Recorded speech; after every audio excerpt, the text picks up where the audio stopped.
Today we're going to talk about male-type anxiety. And that may sound weird because isn't anxiety anxiety? But it turns out that anxiety is a gendered concept.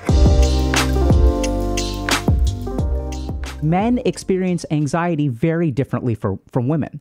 And this is a big problem because if we look at our research on anxiety, what we find is 2/3 of all people diagnosed with an anxiety disorder are women. And so what's the reason for that? Let's just think about that for a second, right? Does this mean that women are twice as likely to be anxious as men? Actually, no. It means that our definition of anxiety is a gendered construct. And the way that women experience anxiety is what we think of as traditional anxiety. But the way that men experience anxiety is actually completely different. So male-type anxiety is characterized by two things: low perceived control and physical symptoms. Now, this may sound kind of weird, so let me explain what low perceived control is. Men who have anxiety, their experience of life is like this. I'm surrounded by problems that are unfixable. I sort of feel like I have no control over my life. I kind of look around and I see situations that I can't fix, like my girlfriend is unhappy, or my wife is unhappy, or I keep on having conflict between my wife and my mom, and I don't know how to fix this, or I don't know what to do about my job, my career prospects are crap, the economy is crap, I can't buy a house, I can't date, like everything is falling apart. I can't control my life and everything is shit. So you may look at that and think, but isn't that everyone? Like, doesn't everyone struggle with this? Isn't just this the normal life? And the answer is no. It turns out that there's a good chance that anxiety is at the root. But even weirder than that is that we have it kind of wrong. So if we look at the world right now, what we see is that there's a lot of problems that I can't fix. And what we think goes on is that the world is objectively bad. I cannot fix these things. This increases our stress and then gives us a perception that we are out of control. And we think that's an accurate perception, right? The world is shit, therefore I can't fix it. That's not in my head. The crazy thing is that you're right. It's not in your head. It's way weirder than that. The weirdest thing as we look at research on anxiety is not that this stuff is in your head, but actually you create the situations that are unsolvable because you have this stealth anxiety. Now, I know that sounds really weird, so I'm going to say it again. We think, okay, the world is crap, I'm out of control, right? So the circumstances come first. And then maybe Dr. K is making some point about, oh, this is like mindset or like cognitive reframing, or it's all about perceptions. It's about how we see the world. And if I change the way I see the world, things will be better. And it's all in my head. No. What's actually going on is if you have occult anxiety, this creates a perception of low perceived control, and this perception of low perceived control then creates events in your life that are unsolvable. Now, if that sounds crazy, hear me out because we're going to get into the science of it, okay? I'm going to show y'all a lot of different research, which are going to be pieces of a puzzle.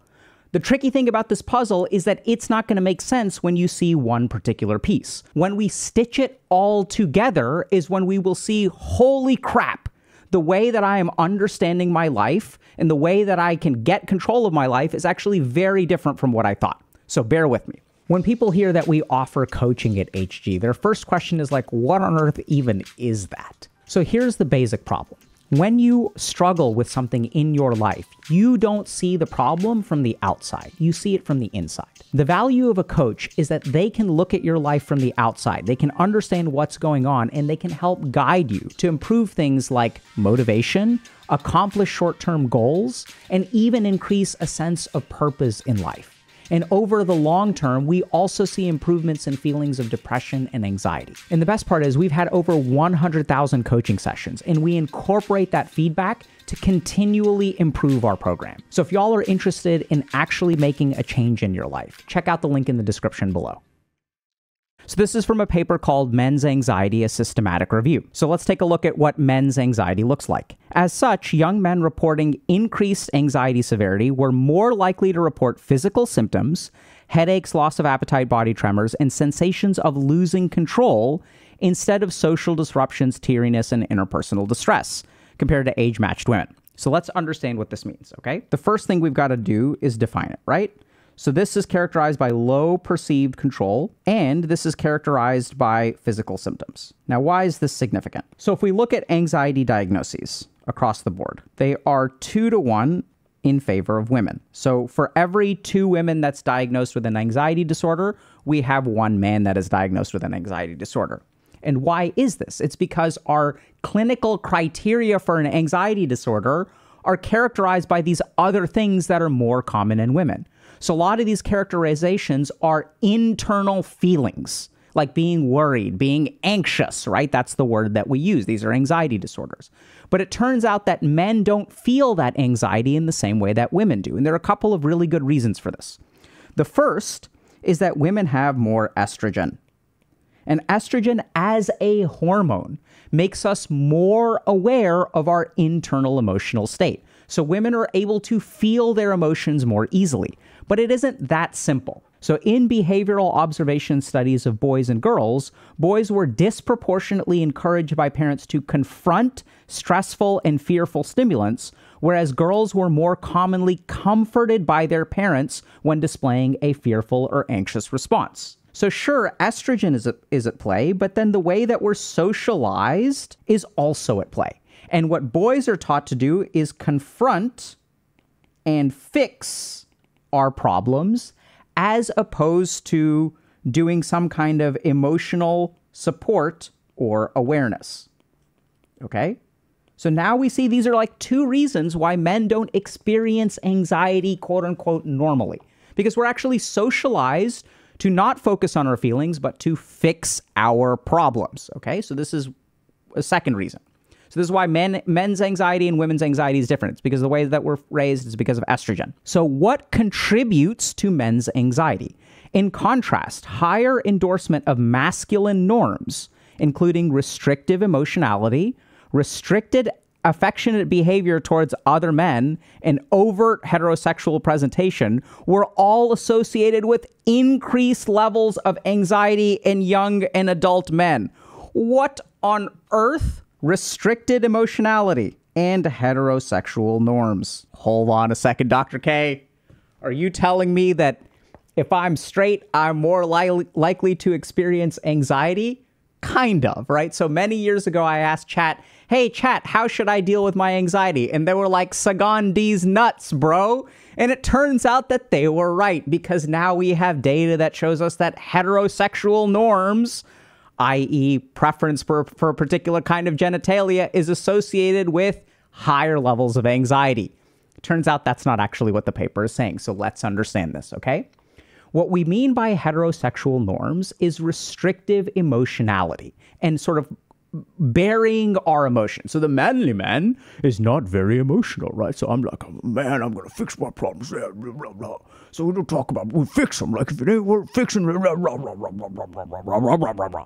so that's what we mean, okay? Has nothing to do with what your genital preference is.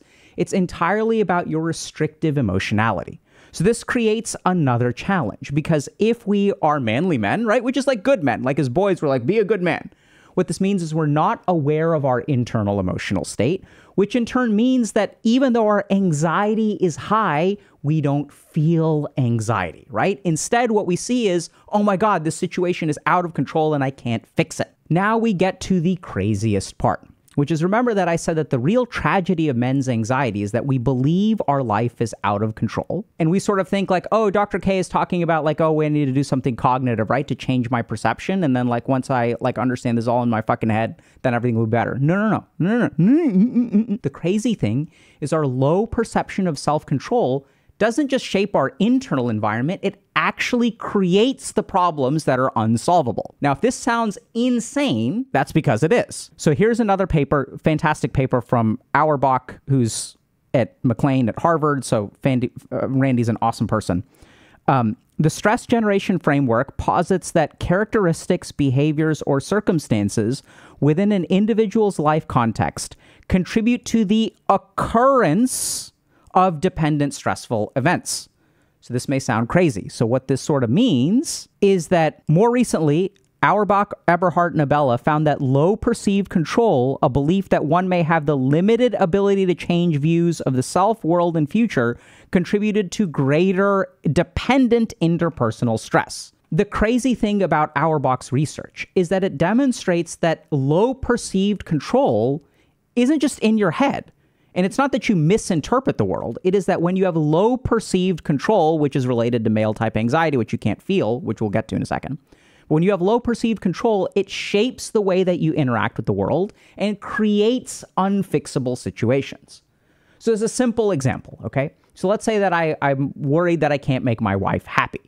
And so if I sort of believe that in some way, that will affect my behaviors, right? I will try a little bit less because what's the point in making her happy if I'm doomed to fail? What's the point in dating if I'm never going to find anyone anyway? So as we start to have some of these perceptions of low perceived control, what the research actually shows is that this creates problems in our life. It's not that the problem comes first and then I feel like I'm out of control. It's actually the other way around. Perceived control as predictors of anxious symptoms and stress. So the key thing about this paper is that this comes first. It doesn't come next. This predicts the anxiety. This creates the anxiety. This creates the stress. It's not that the stress creates the perception of low control. It's the other way around. Okay, here's me and here's the world. And the world is fucked. And then what ends up happening is we conclude, I can't win, right? This becomes a logical conclusion. So what ends up actually happening, what the research shows us, is here is me. Here is my perception of low control. This creates a situation that is unsolvable. This then generates stress. Now this gets kind of weirder, right? There are a couple of other things. So this perception of low perceived control is anxiety that we are blind to. So we don't see it, okay? There's no seeing of the anxiety. That's an eyeball. We don't see the anxiety. Now, why is this important? Why do I believe that anxiety is at the root of this? So now we go back to the amygdala. So see, our amygdala, like men and women both have amygdalas. We both have this fucking part of our brain, like lizards have it too. That this is where anxiety comes from. The problem is that subjectively, we don't experience it as anxiety. So when the amygdala lights up in a man, because of our restricted emotionality, because of our heterosexual norms, because of the way that we're taught to fix our problems, we don't feel this anxiety. But it's still active. And let's understand what the impact of this anxiety actually is. So let's say I have a problem that is of 5 difficulty. And then what ends up happening is I have 5 units of anxiety. And then what happens is these combine to create my actual perception, which is 10 units of difficulty. Now, I know this sounds kind of weird, but I want y'all to just think about this for a second, right? So think about the friends of yours who are anxious and they're worried about stuff, right? So when they're worried about stuff, how likely is that thing to come to pass, right? So if I'm paranoid that, oh my God, my teacher is going to kick me out of class because I sent an email asking for an extension. So when the amygdala is active in our brain, this isn't that they're not dumb or anything like that. This is literally what happens in the amygdala. What the amygdala does is amplifies the perception of things going bad. So what it does is if the risk is actually like 10%, the amygdala will literally amplify it to 20% or 30% or 40%, okay? Now, this is where things get really tricky. So if we have amygdalar activity that we're not aware of because of emotional restriction, now what we have is we have 10 units of difficulty. And the actual difficulty is only 5, but this is our perception over here. So now this problem seems larger than it is, and this is where we get into really tricky things. Because once it starts to get out of control, right, because we can't handle 10 units. 10 units is too much. Then we get back to this. So furthermore, when evaluating socialized gender roles and coping behavior, individuals with higher levels of masculinity were more likely to employ problem-based coping, regardless of biological sex. So what this statement is talking about is that basically, like, the more masculine you are, the more you try to fix your problems, right? And then this suggests a strong adherence to traditional masculine norms may impact expectant coping behaviors in men, prompting action-oriented problem-solving approaches in the face of elevated anxiety levels. So this makes sense, okay? So I'm going to translate this for a second once again. So this means is like, if you're a dude and you've got a problem in life, what do you do about the problem? You fucking fix it, right? That's all this is, a fancy way of saying the more manly you are, the more you just fix your problems, because that's what else am I supposed to do with problems, right? If you're listening to this and you're like, Dr. K, that's dumb, what else are you supposed to do except for fix a problem? Like, what else can you do? Here's the problem. In contrast, there may be a threshold at which the tendency to revert to problem-based coping strategies exacerbates anxiety if solutions cannot be reached by men accustomed to self-remedy. Okay?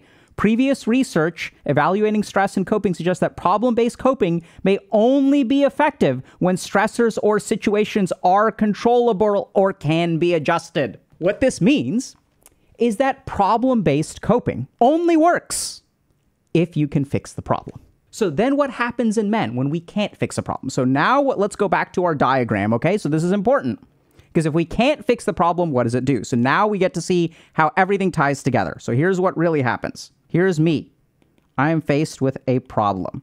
And then I have this occult, which means hidden, anxiety. Okay? So this problem is 5 units. And this anxiety adds 5 units of difficulty. It's like we're playing the game on hard mode. And this, once we start playing the game on hard mode, now this is 10 units of difficulty. Okay? This mob is now too high for our level because we're level 5. But because of our occult anxiety, we perceive this as level 10. As we perceive this as level 10, this creates stress. Why does it create stress? It creates stress because if we are faced with problems that we cannot fix, what happens? We get stressed out, right? So let's understand this. So if I were to say, hey, you person who is watching this YouTube video, I want you to wash your hands.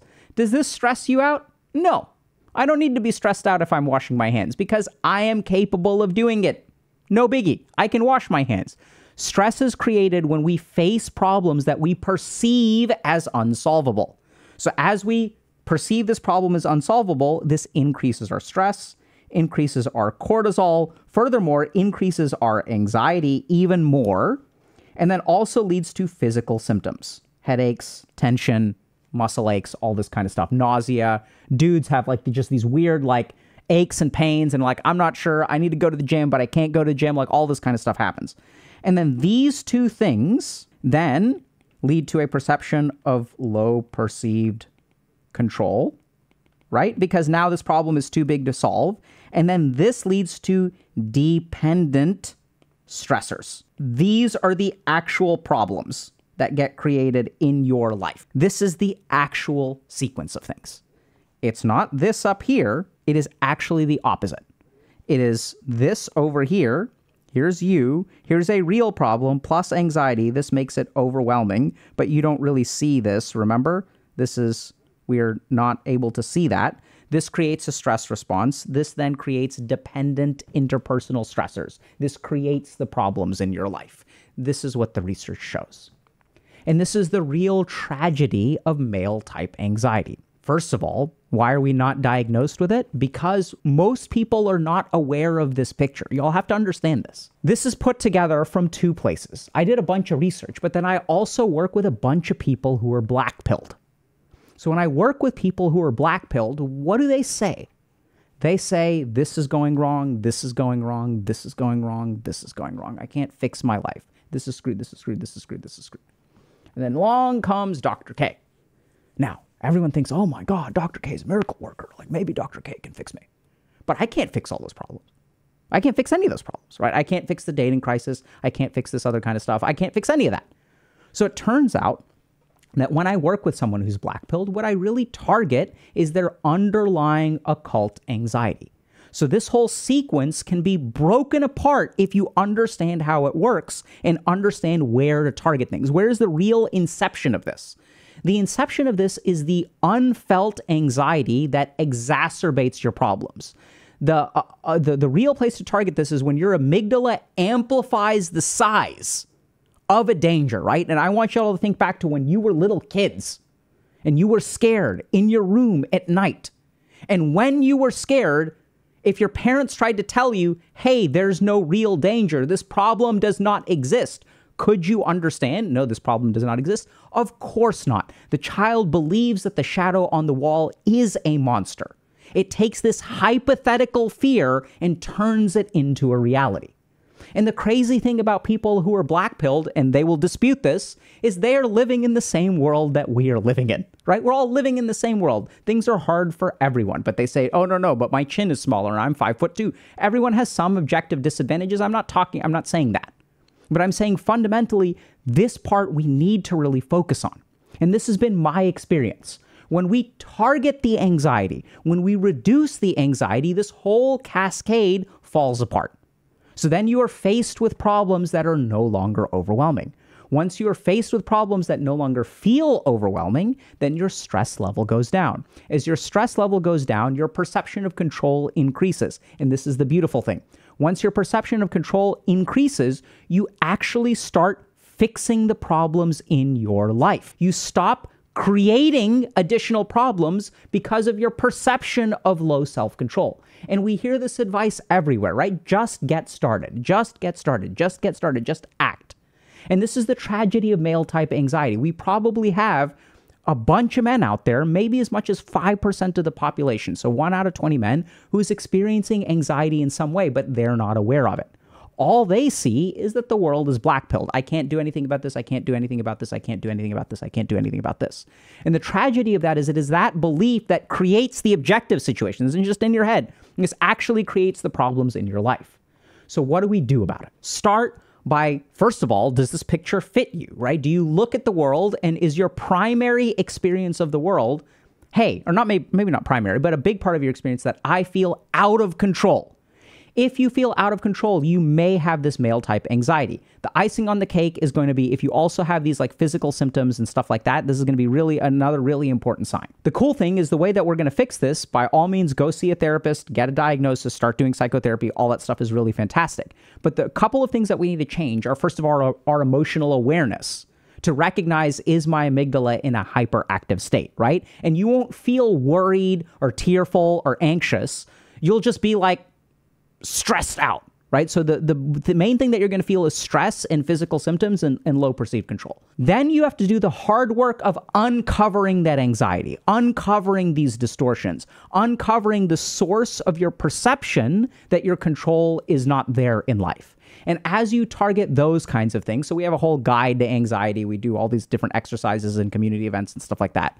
Basically focus on that anxiety because it's not going to look like anxiety, but do all of those same kinds of things. So physical exercise is really great for men.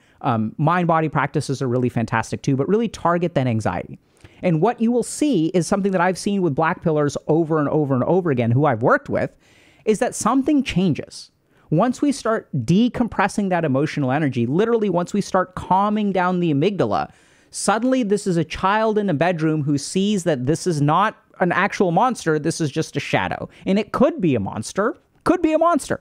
Let's be honest, could be a monster. Things could be bad. Things may not work out, but their amygdala is not amplifying the danger and making it feel more real. As that goes away, our sense of control increases. And once we have a perception that we can fix this game of life, then things actually start to get better. We see those dependent stressful events start to improve, and then their life objectively gets better. So if you're a dude out there in this fits, please, please, please take it very seriously.